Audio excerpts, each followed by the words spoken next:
환호하는 것을 넘어서서 주님을 위해서 죽을 수 있는 사람이 제자라는 겁니다. 여러분 2016년 우리 교회의 표어가 뭐냐면 무리에서 제자로잖아요. 군중에서 제자로. 여러분 그냥 무리 가운데 이렇게 이끌려가는 삶, 여기저기 따라다니는 삶이 아니라 정말 제자의 삶을 살아야 하는데, 근데 주님은 지난주도 우리가 함께 이 본문의 말씀을 보았는데, 자 지난주에 보았던 말씀에는요 예수님께서 5,000명을 먹이시고 난 다음에 그리고 나서 죽음을 맞이 이야기하시잖아요. 자 5,000명을 딱 먹이고 났을 때 여러분 얼마나 환호했겠습니까? 우리 예수님 최고야 뭐 이랬을 거 아니에요. 우리 예수님 정말 멋지신 분이야. 오병이어의 기적을 나타내신 분이 예수님이신데, 그리고 나서 예수님이 바로 뭐라고 말씀하시냐면 바로 제자들에게 나를 따라오너라 내가 너희를 사람을 어부가 되는데, 이제는 어떠한 제자가 되냐면 자기를 부인하고 날마다 자기 십자가를 지고 날마다 나를 따를 것이니라 라는 말씀을 하고 있다는 겁니다. 자 그런데 오늘 이 마태복음에서도요 뭐라고 말씀하시냐면 자기를 부인하고 십자가를 지고 나를 따르라 라고 말씀하고 있습니다. 자 마태마가 누가복음에 기록되어 있는 이 예수님의 제자들을 향해서 나를 따라오라고 말씀하는 이 사건에는요 동일한 말씀이 기록되고 있는데, 근데 앞에 부분이 조금은 우리 가운데 시사하는 바가 참 큽니다. 자기를 부인하고 자기 십자가로 나를 따르라 라고 말하기 전에 예수님이 물어보세요. 야 사람들이 나를 누구라고 하니? 라고 물어보십니다. 사람들이 나를 누구라고 하니? 자 그때 제자들이 뭐라고 얘기합니까? 세례 요한, 더러는 엘리야, 더러는 예레미야나 선지자 중에 한 명이라고 말합니다 라고 말해요. 자 예수님의 첫 번째 질문은 뭐냐면 무리가 나를 누구라고 하느냐? 라고 물어보신 거예요. 무리가 나를 누구라고 하느냐? 자 사람들은 나를 누구라고 하느냐? 라고 물어본 겁니다. 이 제자들이 뭐라고 하냐면 어떤 이는 엘리야라고 얘기하기도 하고 어떤 이는 세례 요한이라고 얘기하기도 하고 어떤 이는 예레미야나 선지자 중에 한 명이라고 얘기합니다 이렇게 말해요. 자 근데 여기서 아주 중요한 이 전환점이 나옵니다. 예수님이 뭐라고 말씀하시냐면 그럼 너희는 나를 누구라고 말하느냐? 라고 묻습니다. 너희는 나를 누구라고 말하느냐? 자 세상의 사람들이 나를 누구라고 말하느냐고 질문하셨는데 원하는 대답이 나오지 않았어요. 그리고 예수님이 뭐라고 말씀하시냐면 그럼 너희는 나를 누구라고 하느냐? 라고 말씀하고 있는 거예요. 자기를 부인하고 날마다 자기 십자가를 지고 날마다 나를 따르라고 말하기 전에 너희는 나를 누구라고 하느냐? 라고 묻고 있는 겁니다. 자 다른 사람들의 고백에는 너는 어떻게 생각하느냐? 라는 거예요. 여러분 어떻습니까? 무리에서 12명의 제자에게로 이렇게 확 좁혀지면서 너희는 누구라고 하느냐? 여러분은 누구라고 생각하십니까? 여러분에게 있어서 예수님은 누구십니까? 오늘 이 예배에 나와 수요예배를 드린 여러분에게 오늘 주님은 뭐라고 말씀하시냐면 너희는 나를 누구라고 하느냐? 라고 말씀하고 있는 거예요. 여러분 우리가 제자가 되어 예수님을 따르기 전에 주님은 우리 가운데 내가 누군지 알고 너희가 지금 따르고 있니? 라고 말씀하고 있는 겁니다. 여러분 왜 사역을 하다가 또는 왜 일을 하다가 지쳐서 쓰러지느냐 하면 이 부분이 정확하지 않기 때문입니다. 이 분명한 이 결단이 없기 때문이에요. 너희는 나를 누구라고 하느냐? 자, 우리의 교회가 알아야 되는 것이 있습니다. 그것은 뭐냐면 우리의 교회는 과연 주님을 뭐라고 고백하는가 라는 겁니다. 자, 주님이 우리 교회의 주인 되심을 고백하는 교회냐 아니면 우리는 주님이 누구인지 모르고 이 교회에 다니고 있느냐라는 겁니다. 제자가 되기 위해서 필요한 것 중에 중요한 것은 뭐냐 하면 바로 너희는 나를 누구라고 하느냐라는 이 질문입니다. 자, 예수님이 너희는 나를 누구라고 하느냐라고 묻는데 그때 누가 등장하죠? 베드로가 등장합니다. 뭐라고 고백해요? 주는 그리스도시요 살아계신 하나님의 아들이십니다. 할렐루야. 그리고 여러분에게 주님이 이러한 분이십니까? 여러분 이것은 굉장히 중요합니다. 여러분 전도사로 사역을 하고 목사로 사역을 하고 장로로 사역을 하고 이게 중요한 게 아니라 우리 가운데 정말 주님이 우리의 그리스도시냐라는 거예요. 주님이 우리의 그리스도시냐. 여러분 사람들이 중간에 헌신하다가 멈추는 이유가 어디 있냐면 바로 이 단계를 놓치고 있기 때문이에요. 여러분 예수님을 따르고 십자가를 지고 자기를 부인하는 것 이것까지는 하는데 근데 중요한 것은 그렇게 열심히 일하다 보니까 본질을 놓치는 거예요. 예수님이 그리스도시라는 사실을 예수님이 하나님의 아들이라는 사실을 그 본질을 놓쳐버리는 겁니다. 자 그리고 베드로가 그렇게 고백하니까 주님이 베드로를 향해서 뭐라고 말씀하세요? 내가 이 반석 위에 나의 뭐를 세우리라? 교회를 세우리라 라고 말씀합니다. 여러분 베드로가 뭐라고 고백했냐면 주는 그리스도시여 살아계신 하나님의 아들이십니다라고 고백하는데 베드로의 능력 때문이 아니라, 베드로의 헌신 때문이 아니라, 베드로의 재정적인 그런 부유함이 아니라, 오직 단순한 게 주님이 뭐라고 말씀하시냐면, 내가 너의 그 반석 위에, 너의 고백 위에 내 교회를 세우겠다라고 말하고 있다는 겁니다. 여러분, 그러면 우리 교회는요, 다른 게 필요 없다는 겁니다. 오직 주는 그리스도시요 살아계신 하나님의 아들이십니다라는 고백하는 그 반석과 같은 사람이 있으면 주님이 그 반석 위에 주님의 교회를 세울 수 있다라는 겁니다. 여러분, 주님은 흔들리지 않는 교회를 세우고 싶은데, 그 흔들리지 않는 교회는 건물이 아니라, 또는 사람들의 무리가 아니라 바로 주는 그리스도시요 살아계신 하나님의 아들이십니다라고 고백하는 그 한 사람 위에 주님의 교회를 세우기를 원한다라는 겁니다.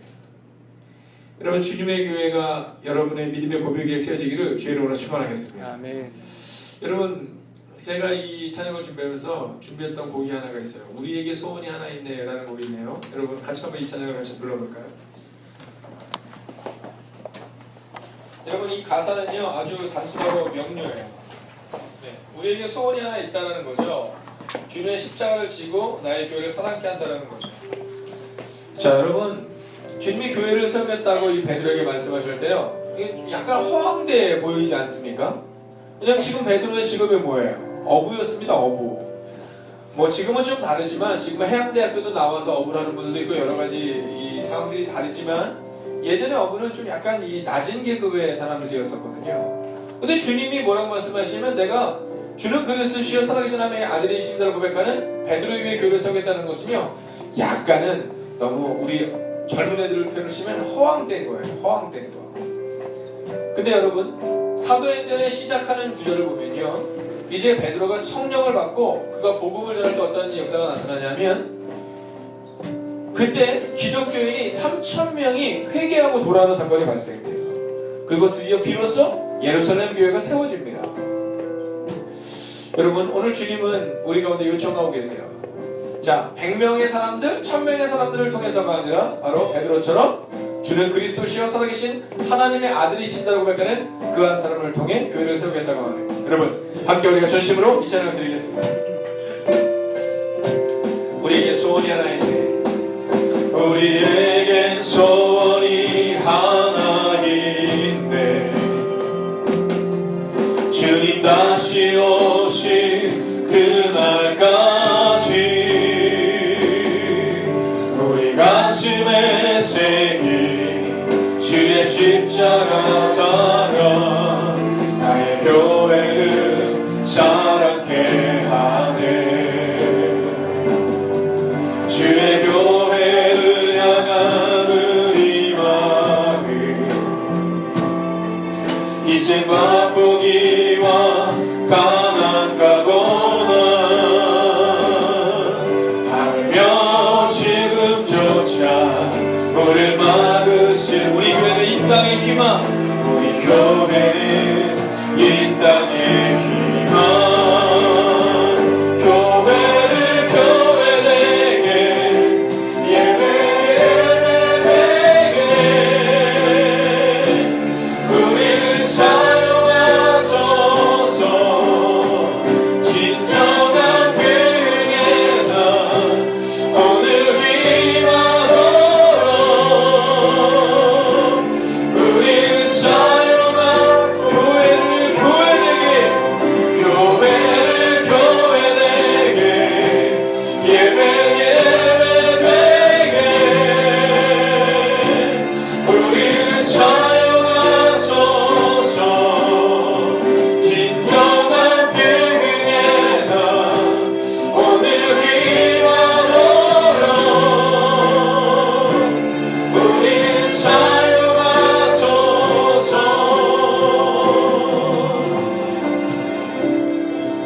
할렐루야.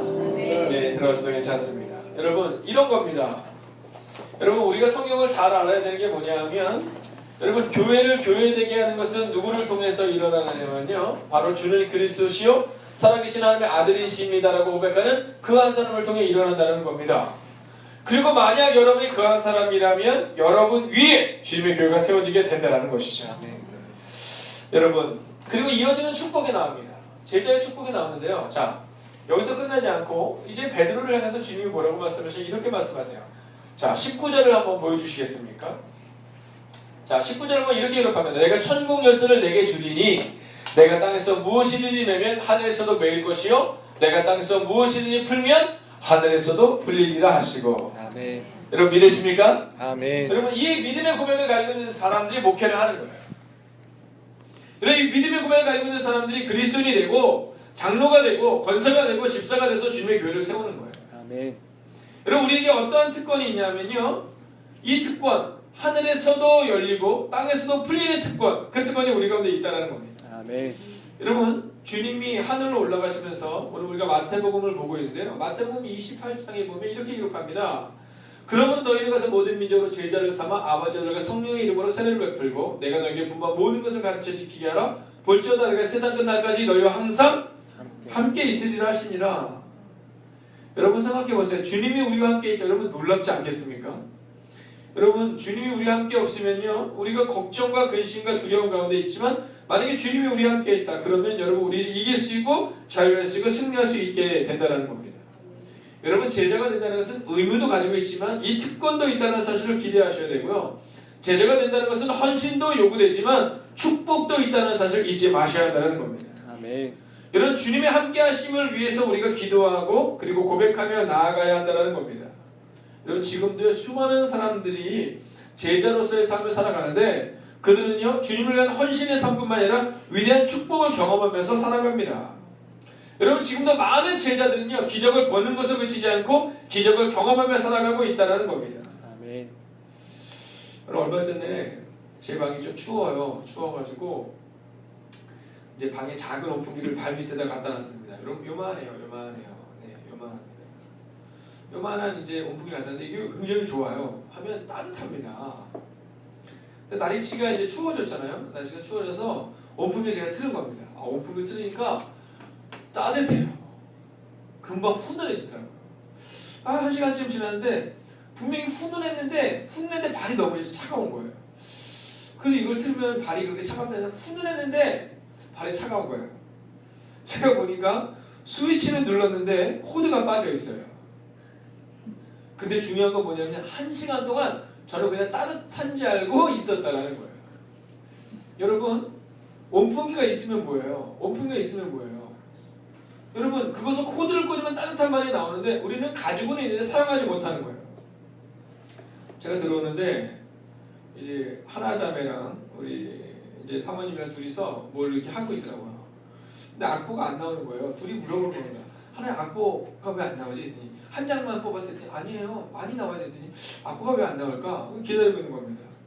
제 설교도 안 나오길래 저도 기다리는 겁니다. 셋이 이제 이렇게 안 나오는 겁니다. 근데 갑자기 왜 안 나오지? 그러더니 프린터를 딱 여니까 종이가 없는 거예요. 종이가. 여러분 우리한테 있다 없다가 중요한 게 아니라 이것을 사용할 수 있다 없다가 더 중요하다는 겁니다. 제가 오늘 보니까 교회 밴드에 엄청나게 많은 글들이 막 올라가더라고요. 막 축복하는 기도도 막 올라가고 우리 주연이 이제 제대해서 축하한다는 내용도 올라가고 이제 여러 내용이 올라가는데 그 중에 하나가 이제 며칠 전에 우리 김용진이랑 함께 나눴지만 이제 명성교회 김상원 목사님 이제 은퇴를 하셨어요. 은퇴를 하시고 하나님께서 주신 재정을 그가 얼마나 아름답게 사용하는지를 보는 내용이 이렇게 오늘 누가 또 올리셨더라고요. 제가 이 교회 오면서 저희 아내랑 얘기했던 게 있습니다. 뭐냐면 언제가 성도님들께도 말씀드렸지만 온 그대로 나가면 좋겠다는 생각을 합니다. 온 그대로 나가면 좋겠다. 여기 올 때는 이렇게 들어왔는데 나갈 때는 막 좋은 차 끌고 나가고 좋은 집 사서 나가는 게 아니라 그냥 온 그대로 나가면 좋겠다라는 생각을 하거든요. 그래서 제 꿈이 늘 뭐냐면 원로 목사가 제 꿈인 거예요. 근데 김상환 목사님이 그 일을 먼저 하신 겁니다. 치사하게. 여러분 근데 이 김상환 목사님은 아주 위대한 특징이 하나가 있죠. 그건 뭐냐면요, 이 김상환 목사님이요 목회를 3번이나 실패했다는 겁니다. 그 전에. 여러분 이 김상환 목사님은 딱 목회를 시작하자마자 성공적인 목회를 한 게 아니라 여러분 2번 3번을 실패하고 마지막 간 곳이 명성교회인데 거기가 종점이에요. 종점. 왜냐하면 그분의 마음 가운데 이곳이 어쩌면 내 목회의 종점이 될 수 있겠다는 마음으로 거기서 시작했다는 거예요.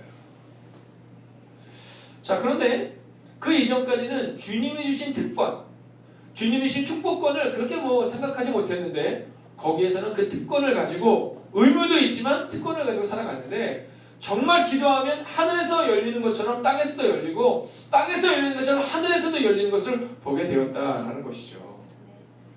여러분, 제자가 된다는 것은 우리가 흔히 생각하는 것처럼 교회를 열심히 하라는 것보다가 아니라 세상 가운데서 주님이 주신 의미와 특권을 같이 경험하고 체험하면서 살아가야 된다는 겁니다. 아멘. 여러분, 오늘 우리가 읽었던 24절, 너희는 자기를 부인하고 자기 십자가를 지고 날마다 나를 따를 것이나, 그 이전에 있는 이 말씀, 즉 우리가 주님 앞에서 주는 그리스도시라는 고백, 그리고 주님이 우리가 주신 특권을 가지고 있다는 믿음의 고백을 가지고 나아갈 때 우리는 진정 제자의 삶을 살아갈 수 있다라는 겁니다. 아멘. 여러분, 24절 같이 한번 크게 읽어볼까요? 함께 했습니다. 시작. 이에 주님께서 제자들에게 이르시되 누구든지 나를 따라오려거든 자기를 부인하고 자기 십자가를 지고 나를 따를 것이니라. 아멘. 할렐루야. 아멘. 여러분, 이 삶을 살기 위해서 필요한 것은 바로 주님이 우리의 주인이시요, 그리고 주님이 우리가 되신 위대한 특권이 있다는 사실을 믿고 나아가는 겁니다. 자, 우리 한번 옆뒤좌우로 한번 이렇게 인사해볼까요? 그 특권을 누리십시오. 함께 인사해볼까요? 특권을 누리십시오. 김현정 장로님께서 이번에 우리 이제 감리교로 저희 교회가 완전히 전환을 하면서 이제 임명을 하시게 됩니다. 그럼 이제 이제까지 우리 교회에서 장로님이었다면 이제는 또 지방을 위해서도 해야 될 일들이 이제 넓어지는 건데, 근데 그 임명을 하는데 이 자료가 필요해요. 어떤 자료냐면 이제 독립교단에서 장로 안수를 받은 그 자료가 필요한 건데, 월요일날 전도사님이 전화하셨는데 자료가 없다는 거예요. 못 준다는 거예요. 못 준다는 거예요. 그래서 저한테 무슨 큰일 났다는 거예요. 그래서 전도사님이 이렇게 얘기했대요. 우리 이거 꼭 해야 되는데 없으면 좀 어떻게 만들어서 보내시면 안 돼요? 이렇게 얘기를 했대요. 네, 간절한 마음으로 이렇게 얘기를 하는 거예요. 그래서 아니야, 그럴 필요 없어, 내가 전화할게. 전화했습니다. 다음날. 그랬더니 이분들이 안 된다는 거예요. 없으니까 안 된다는 거예요. 찾아봤다는 거예요. 다. 그래서 제가 다시 한번 찾아봐 주십시오. 없다라는 거예요. 근데 목사가 힘들어요. 네, 만약 목사가 아니었으면 전화해서 이게 말이 됩니까? 막 이럴 텐데, 그분은 평신도잖아요. 평신도니까 저한테 계속 큰 소리 치면 없다는데 왜 자꾸 전화하시냐는 둥 막 그렇게 얘기하고, 저는 이제 처음에는 찾아주십시오 이랬는데 나중에는 거의 애걸복걸 쓰시면 한 번만 찾아봐 주시면 안 돼요? 뭐 이렇게 되는 겁니다. 자, 그러다가 제가 이제 더 이상 안 되겠더라고요. 이 말이 잘 안 통해서 김영렬에게 전화를 했어요. 그랬더니 마침 우리 강소영 권사님께서 예전에 받았던 그 장로 안수증이 있는 겁니다. 이제 고시가 있거든요. 장로님들도 고시 이제 합격증이 있는 거예요. 그래서 그거를 받아서 그대로 전달했어요. 그랬더니 톤이 갑자기 달라지셨어요. 그 전에 없다니까요 이거였는데, 해드려야겠네요 이렇게 하는 거예요. 해드려야겠네요. 근데 여러 가지 것을 하는데 정말 전화를 50통을 했어요. 50통. 어제만 제가 30통 이상을 했습니다. 근데 결정적인 건 뭐냐 하면 그 장로 합격증이라고도 표현할 수 있는 고시 통과를 한 그 증이 있으니까 그 다음에는 그분들이 뭐 할 말이 없는 거예요. 여러분, 우리가 세상 가운데 살아갈 때 여러분에게 있어서 가장 중요한 정말 붙들 수 있는 가치는 뭡니까? 여러분, 말이 필요 없는 거예요. 그거 증서 하나면 끝나는 거예요. 증서 하나면 끝나는 겁니다. 마찬가지로 우리가 삶을 살아갈 때 주는 그리스도시와 살아계신 하나님의 아들이시고, 하나님이 우리 가운데 반석 위에 교회를 세우겠다고 말씀하셨고, 그리고 그 교회를 세울 때 힘없는 교회가 아니라 능력 있는 교회를 세우기 위하여 하늘에서도 열리고 땅에서도 열리는 그 능력을 내게 주셨다. 아멘. 나는 그 믿음을 가지고 살아가면 완전히 달라지는 삶이 나타난다는 겁니다. 아멘. 여러분, 3번이나 실패했던 김삼원 목사님, 하나님은 똑같으셨는데, 여러분, 하나님은 똑같으셨는데 실패했는데, 이제 그 하나님을 믿고 신뢰할 때 그가 명성교회를 이룰 수 있고 세울 수 있고, 그리고 마지막 명예로운 은퇴를 앞에 두고 있다는 겁니다. 사랑하시는 여러분, 올 한 해는요, 무리해서 끝나지 마시고 제자가 되십시오. 아멘. 근데 이 제자가 되는데 여러분, 의무만 생각하지 마시고 제자 클라스가 아니라 오늘 본문이 말씀하고 있는 특권, 내가 세상 끝날까지 너희와 항상 함께 있을 것이다. 아멘. 여러분, 명성교회 김사람 목사가 할 수 있다면 여기는 박중희 목사도 할 수 있고, 여기는 박중희 목사가 할 수 있다면 여러분도 할 수 있다는 사실을 믿고 신뢰해야 되는 겁니다. 아멘. 이건 감정적인 동의가 아니에요. 감정적으로 내가 할 수 있다가 아니라 성경이 우리 가운데 뭐라고 하냐면 하늘에서도 풀리고 땅에서도 풀리는 권세가 우리 가운데 있고, 내가 세상 끝날까지 너희와 항상 함께 있겠다라는 그 믿음의 고백을 붙들고 나아가면 된다는 겁니다. 아멘. 여러분 전 세계인이 뽑은 아름다운 영단어가 있는데 1위가 뭔지 아십니까? 마더예요. 마더. 여러분 생각만 해도 눈물이 핑 도는 1위가 마더고요. 2위가 뭐냐면 패션입니다. 패션. 그리고 3위가 뭐냐면 스마일이에요. 자, 이제 말씀을 마칠 때가 됐는데 옆에 있는 분을 보면서 이 스마일, 미소를 지면서 주님 안에 당신을 사랑합니다. 인사해 볼까요? 자, 우리 어진 형제가 이제 신학생이거든요. 이번 졸업합니다. 굉장히 쑥스러움을 좀 약간 타요. 우리 한번 더 쑥스럽게 스마일하면서 잘 오셨습니다. 한번 인사해 볼까요? 잘 오셨습니다. 지금 정동제일교회 간사님으로 지금 소개하고 계십니다. 자, 4위가 뭐냐면 러브예요. 러브, 사랑이라는 단어입니다. 근데 2위 이 패션에는요 두 가지 의미가 있습니다. 하나는 뭐냐면 열정이라는 뜻을 가지고 있습니다. 열정. 근데 또 다른 의미는 뭘까요? 그건 고난이에요. 고난. 그래서 우리가 왜 패션 오브 크라이스트라고 예수님의 그 일대기를 다룬 거에 보면 패션이라고 써있는데 그 의미가 같은 겁니다. 열정이라는 의미와 고난이라는 의미. 자, 근데 이 두 단어를 연결해 헬라어로 엔테오스라는 뜻인데요. 이게 뭐냐면 두 단어 다 하나님 안에서라는 뜻에서 나온 겁니다. 자, 똑같은 단어인데 패션에 똑같은 단어가 하나는 열정, 하나는 고난이라는 단어로 쓰여지는데 여러분 하나님을 향한 열정이 하나님 안에서 그 열정이 하나님을 위한 고난을 이기게 한다라는 의미를 가지고 있는 겁니다. 아멘. 여러분 만약 예수님께 그 하나님을 향한 열정이 없었다면 치욕스러운 그 십자가의 고난을 경험할 수 없었고 만약 그것을 경험하지 못했다면 부활이 없었어요. 여러분 오늘 여러분에게 만약 하나님을 향한 그 강력한 열정, 주는 그리스도 살아계신 하나님이 아니신다는 그 믿음의 열정을 가지고 나아간다면요, 여러분 우리는 고난을 넘어서게 될 것이고, 아멘. 그리고 우리는 또한 주님이 우리 가운데 허락하시는 부활의 영광을 볼 수 있게 될 거라는 겁니다. 아멘. 여러분 기억하십시오. 우리는 다음 주, 그 다음 주까지 4주에 걸쳐서 계속해서 이 본문의 말씀을 볼 거거든요. 자기를 부인하고 자기 십자가로 나가는 나를 따를 것입니다. 여러분, 근데 이것을 내 의지대로 하는 게 아니라 주님이 그리스도시기 때문에 주님이 우리에게 축복을 주시고 주님이 우리 가운데 함께 하시기 때문에 난 할 수 있다라는 그 믿음으로 나아가면 된다는 겁니다. 자리에서 한번 일어서 주시겠습니까?